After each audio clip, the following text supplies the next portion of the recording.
So good afternoon and welcome. We're running a little bit late, so I'll be really very, very brief. It's been an incredibly busy day for Xinjiang. She's been visiting different parts of the campus and giving a lot of talks at HBS, and now we're very happy that she's here with us this afternoon. I think most of you who are here know very well about her background and really the incredible success of Soho China. Just, I think I do want to say that I really am an admirer of Xinjiang.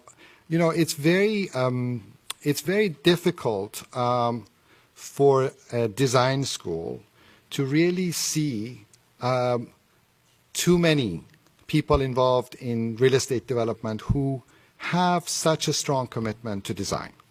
And I think, you know, Xinjiang and her partner and the company have made an incredible commitment from the very beginning to design and the importance of design, not only as really a significant component of their work in terms of the creation of value, but also in terms of the creation of spaces of quality, spaces that really transform and improve people's lives. So in a way, I think that that has been a significant part of the company from the very beginning. And I think in less than 20 years, they have really managed to create an incredible company working in China and now more and more really globally in different parts of the world. I think also because Xinjiang studied in the UK, I guess from the beginning there's also been very much a connection to the outside world, a connection that has gone beyond just really focusing only on real estate to really see real estate you know, linked to much more significant global issues. And I think that that's something that she is very committed to. She's very outspoken about that. And I think that that has also established the company as a company that really cares about a wider context of the way in which real estate contributes to the making of cities, to the making of places. So I'm very happy that you're here this afternoon. I think we're going to have a relatively, by GSD standards, brief presentation. And then we want to really have the maximum amount of time for Q&A. We will finish this session here at 4 o'clock, and then there'll be another session with some of the MDA students that I know there will be a separate class in Stubbins. So without any further delay, please welcome Xinjiang. Thank you.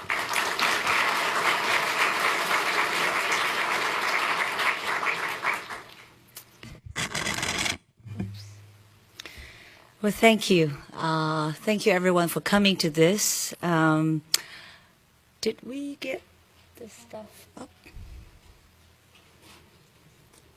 Well, maybe we need the lights to be close. So I prepared a very short presentation just to illustrate what we have been doing and what's our commitment to design.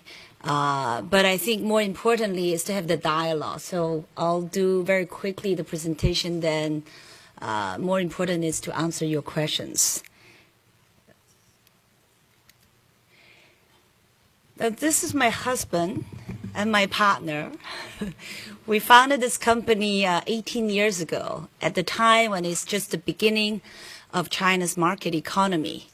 We didn't really know much about real estate or design or urbanization. You know, just like everything in life, you kind of blindly walk into this, and we saw the opportunity, and then this is what we did with the opportunity. So over the years, you know, in the last really 18 years, we have built and still under construction 58 million square feet. Earlier, we used to sell everything we built because China was going through such an intense urbanization. There were a lot of land, so developers were more like manufacturers. You get the land, build, and sell. In fact, you get the land before you build, you begin to sell, pre-sell. Now cities are largely built, so we don't have as many opportunities to build. So it's entering a different stage of a developer's life where we are holding on to the assets that we're building. In 2 years' time, we will finish the entire portfolio in our hands, and we will become a boring real estate developer just collecting rents. And so you can see even just from the image that, this company's passion for design is also a gradual, and our sophistication and understanding of design it just develops over the time. These are all the architects you're very familiar with. We worked with all of them at different stage, some only at the competition level, some we've done a lot, some we just keep on going back to.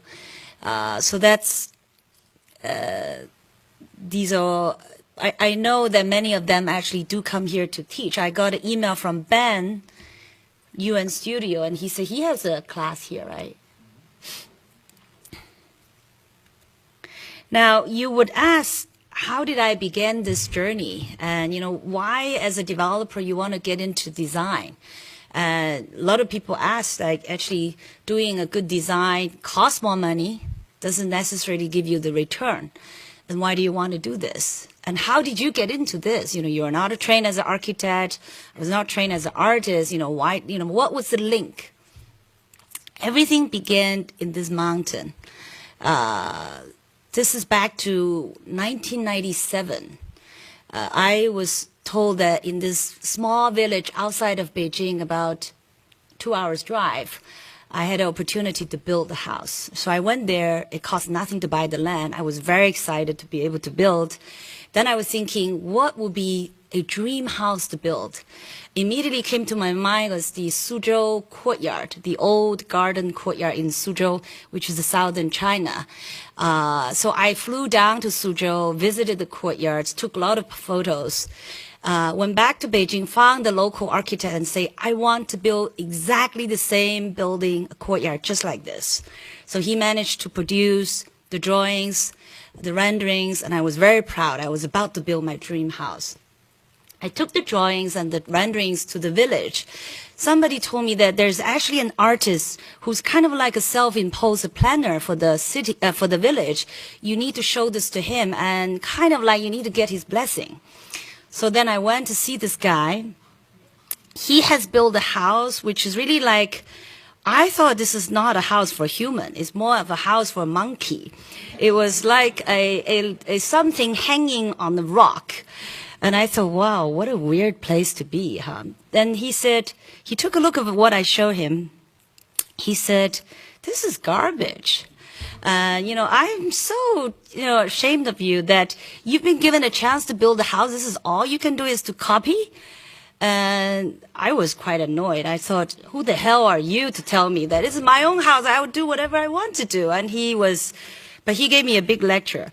And I remember I was so angry that on the way back, I was driving, I hit the rock. But actually, his words, as insulting as they were, actually sunk into my mind. And I was thinking, maybe he was right, maybe I should think about it differently. Already I was abandoning the idea of reproducing the Suzhou courtyard, because he also said that the Suzhou courtyard made sense there because at the time that's how people live. And also the climate there is very moist, so all that vegetation makes sense. But here in the mountains it's very dry. What are you going to do with that? How are you going to grow these things? So I thought he was right. So then I went back to Beijing. I was a good friend with then, by now, a very famous artist called Zeng Fanzhi. So I said, do you know any architect? He said, I know someone just came back from the U.S. Maybe you want to meet him. That turned out to be Yang Ho Cheng. So Yang Ho and Sid had just come back from the U.S. to China. He had a tiny little studio. It was in one of these communist buildings. You need to go through a smelly toilet to a long corridor to the very end, and I found his studio. And he had a lot of little models. I had no idea this is how building was made. I just saw all these little paper houses, paper buildings everywhere. And I said, oh, Zeng Fanzhi asked me to meet you. I have a piece of land. You want to come and take a look? And he was very agreeable. At the time, he didn't have much work to do. None of us had much work to do. We had a lot of time. You see, leisure is important for creativity. So I took him here. He said, what do you want to do in this place? And I said, look, it's beautiful. And what we want to do is to come here every weekend to just look at the mountains. And he said, oh, I know. Okay. All you really need is a place where you can look at the mountains, and when it rains, when it has too much sun, you have something to shelter you. And this is his answer for that. So he basically have a big slope roof, very much like you guys, the studios, what do you call the workspace you have here? The trades. And similar idea. Maybe he had been here. And then because this land is on paddy fields, like cornfields, like what do you call it? 阶梯式的怎么说? Like a terraces, yeah. So inside you see he just modeled this and different terrace. And like this is the higher level, and then there's another higher level. It's all like a terraces inside under the big roof. So that was really the very first project I did.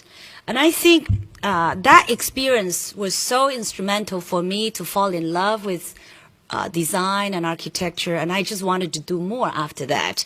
So then I said to Young Ho, I said, there are all these people wanted to come to see the house. This house is becoming like a museum.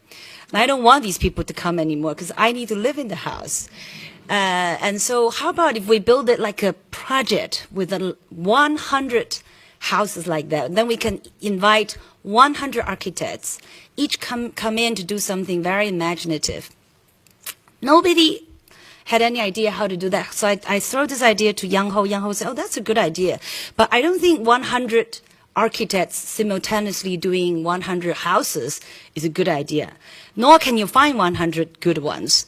So he said, how about we just send out invitations? So we had a book. It's called 10 times 10, 10 by 10. And so we went through the book and said, who are the Asians? We found the names of the Asians, right? And so there's some Japanese, Koreans, and so on. And we just say, send out the invitations. I was so surprised. I sent all the invitations out. All of them said, we want to come in to see it. Most of them have never been to China.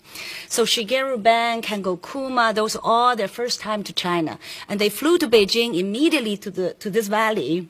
Show them this. So then the result is the commune by the Great Wall with 12 Asian, then young architects, no longer young. I really went in with no brief and say, we just love what you do. Just come up with any ideas you have. So these are the architects.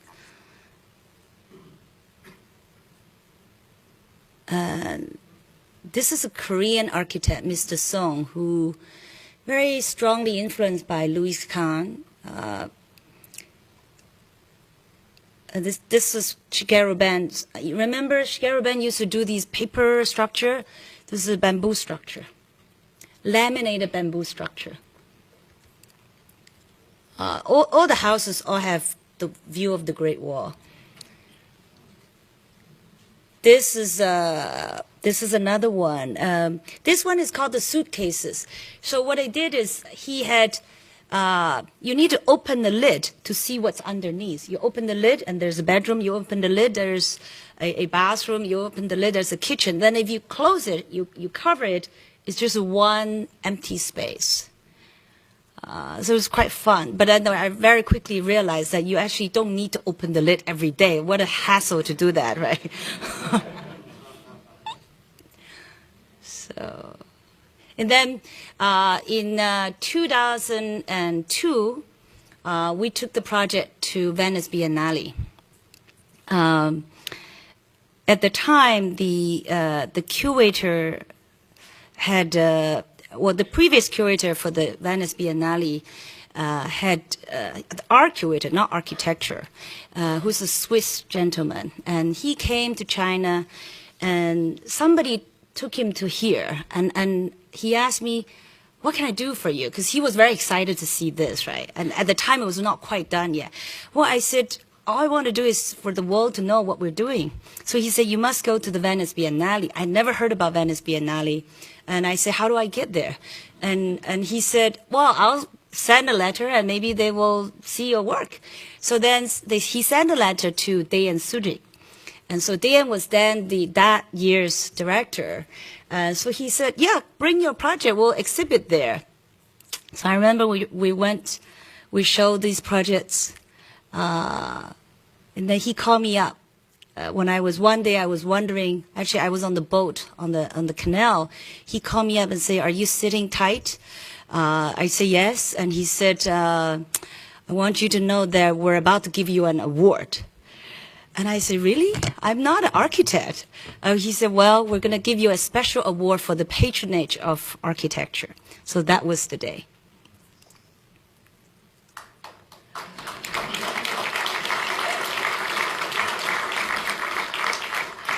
So simultaneously to that, we were building these other projects in the city.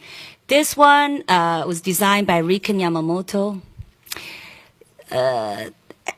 Most of the city center of Beijing today at the time was factories. So this one used to be the largest machine tool factory in Beijing.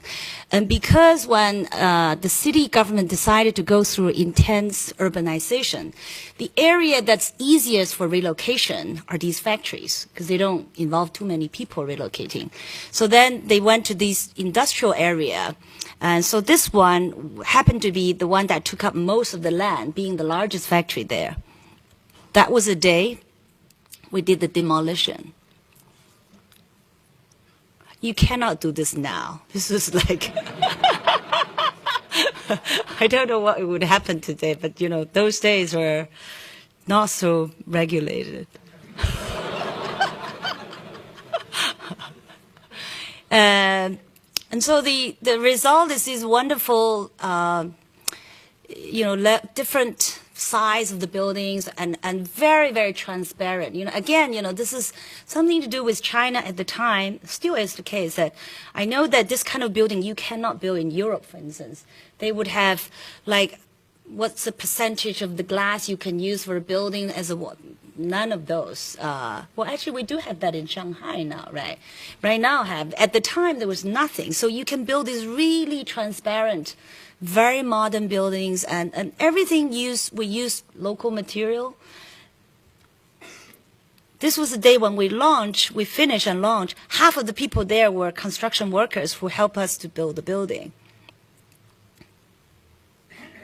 I lived here, so I still live here.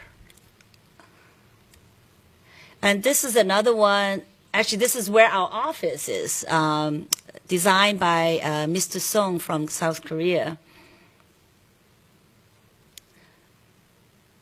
Now, this whole area used to be factory, and now has become what we call CBD, but most concentrated office area. Usually, when we build a building, we would first do a mock-up. Architecturally is to test the material, test the space, test the design, but in the same time, it also serves as a sales office. So then people can come in and a lot of sales activities going on. So that day when we opened this, we first did an exhibition for Mr. Song's work. It's one of my favorite buildings, but it only, unfortunately, these showrooms are temporary structures. So they cannot stand more than 2 years. This one we did with Kengo Kuma in Sanlitun, in one of the most popular young people, you know, like night place, and you know, where it started as a Sanlitun bar street, and then by now it's very vibrant. And so we did this. When we bought this project, it came with all the zoning already, and it's unusually dense. I thought, what do we do? So of course, we held a competition, but it just didn't quite work because the competition came back and each architect came with a set of a proposal.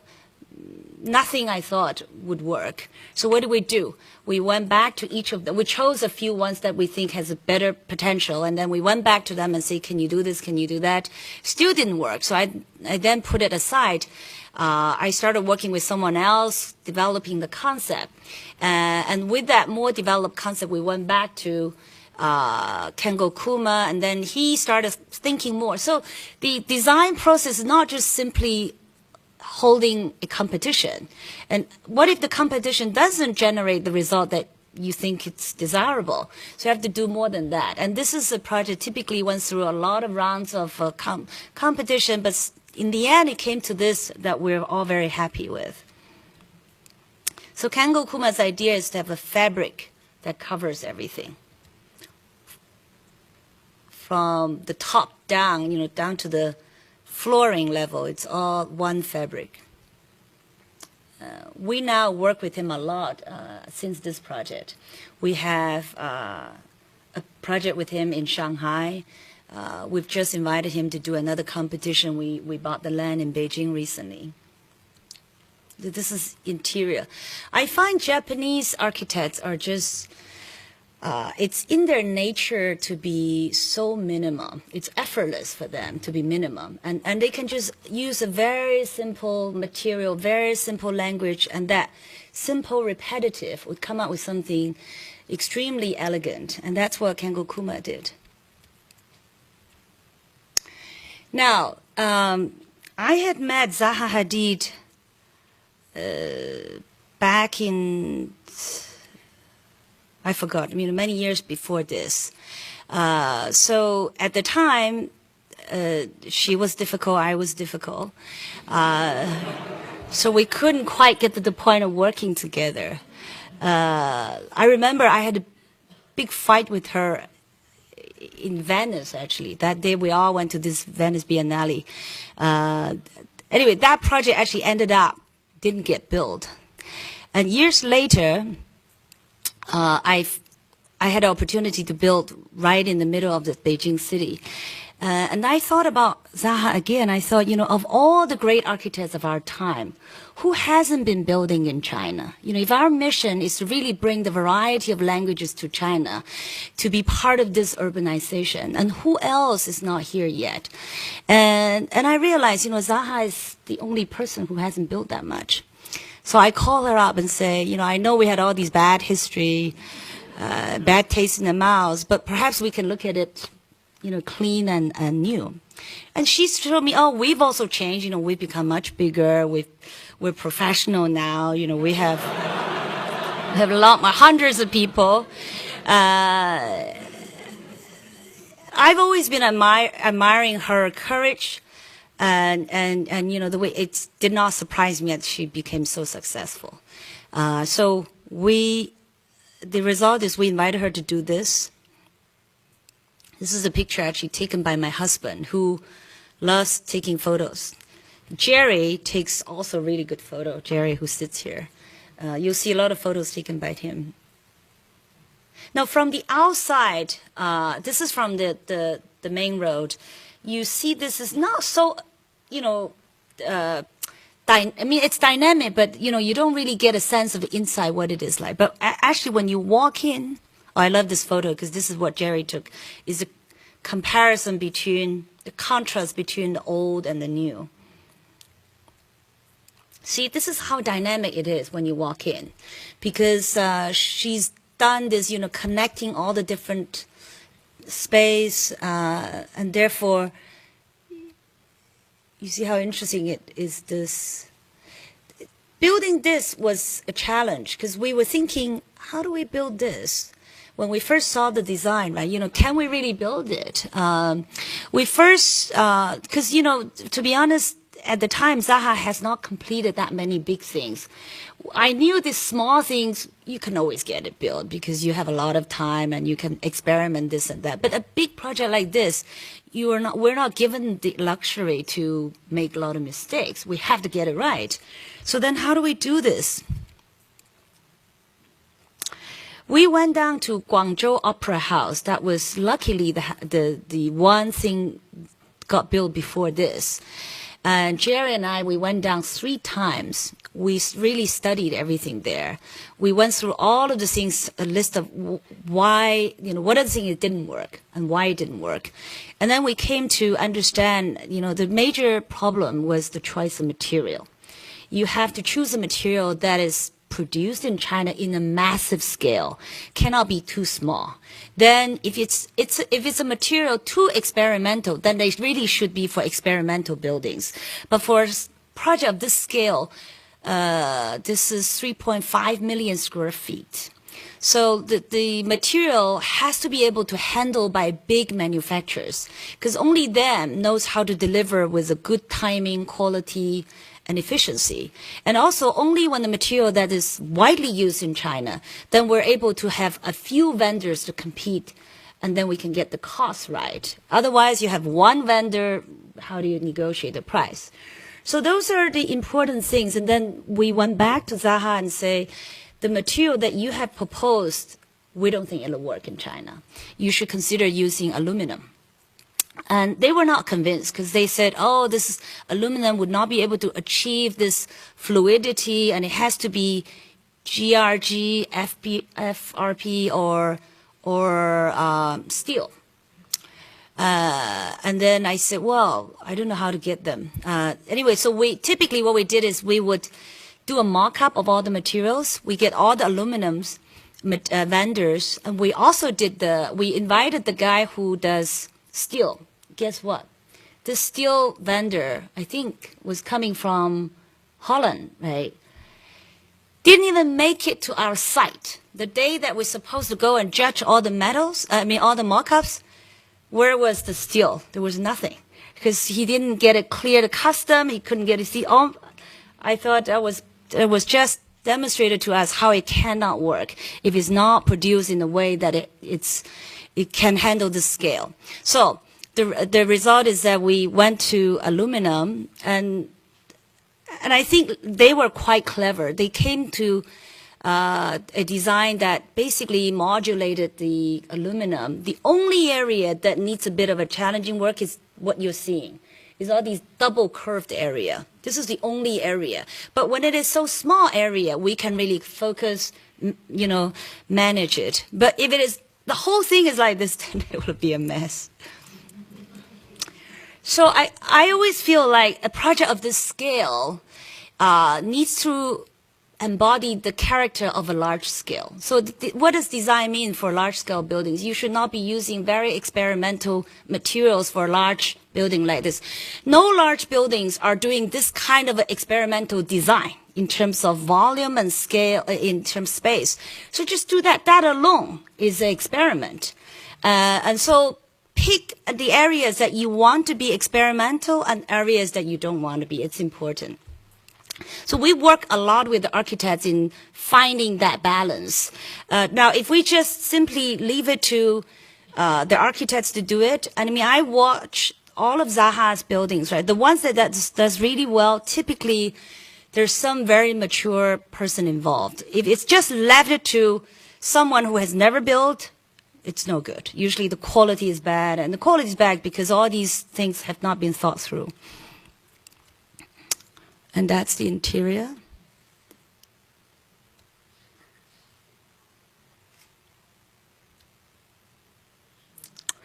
So after the Galaxy, we did not think that we would work with Zaha continuously. Although we love her, we thought it's not in our character to compete, to repeatedly working with the same architect. We want to just invite more people. So we held another competition for this project. But she came with this amazing proposal that we couldn't quite refuse. And everybody loved it. And so it's a high-rise office building, and she came with the 3 mountains. You think about high-rise buildings, and hasn't been, what do high-rise buildings do? Competing in height, twisting a little bit. That's about it, right? So to really come with this form, all of us were very inspired and thinking, look how high-rise building can be done. Do you know how big is the biggest floor plan for floor play for one of the buildings. This is what is it now. It's nearly done. Actually, even more than this, right? Right now, it's nearly done. Make a guess. This largest floor play would be how big? Can anyone give me a number? What? Square foot or square meter? 6,000? 8,800. This is how big it is. Yeah.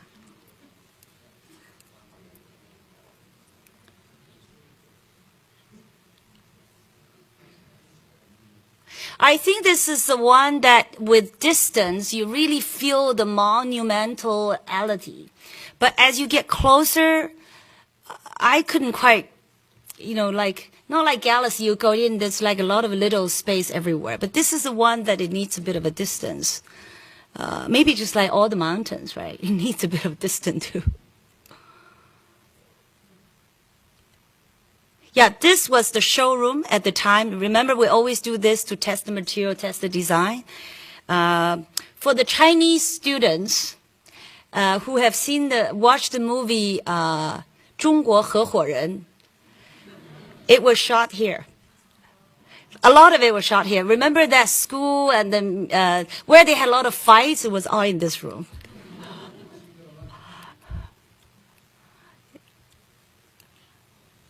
Yeah, this is the interiors. Okay. Now then, after that project, I thought we're really going to finish working with Zaha. It's just getting too many, right? And then we had an opportunity to build something in Shanghai. Now, I know you have an exhibition coming up of talking about airports and its neighboring environment. This site is right outside the airport in Shanghai, Hongqiao. And look at this, the relationship of this with the whole fabric of the city. So we held a competition. There were some really beautiful schemes. This was a great competition. Some competition, you just don't see good ones. This was great. We had a hard time making a decision. Snow Hatter gave a really good design. David Ajay gave a really good design. But by far the best was still Zaha. So I really debated. Jerry was reminding me that if you continue to do this, no one's going to come to our competition because they think that, it's going to be Zaha anyway, right? No one's going to come. But I said, well, put that aside. What do? We still need to choose the best design. So we still chose this.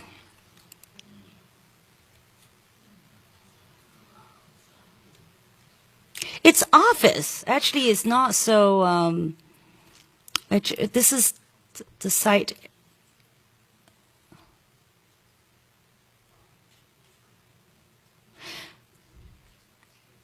It's like a train because it's right next to the high-speed train station. And this is the interior. Well, basically, we continue to build. We continue to have competitions, and it's one of the great fun being a developer to work with so many incredible creative minds. I always tell myself, what is the test for me in making a decision when you always face so many wonderful designs, right? And then also at times there were other issues that money issue, timing issue, government approval issues, and sometimes you can make a different decision. I always ask myself, if one day, years later, I would take my grandchildren to visit the building, would I be very proud? And would I be able to tell my grandchildren I have done my best at the time? Now, that's always the test. Thank you.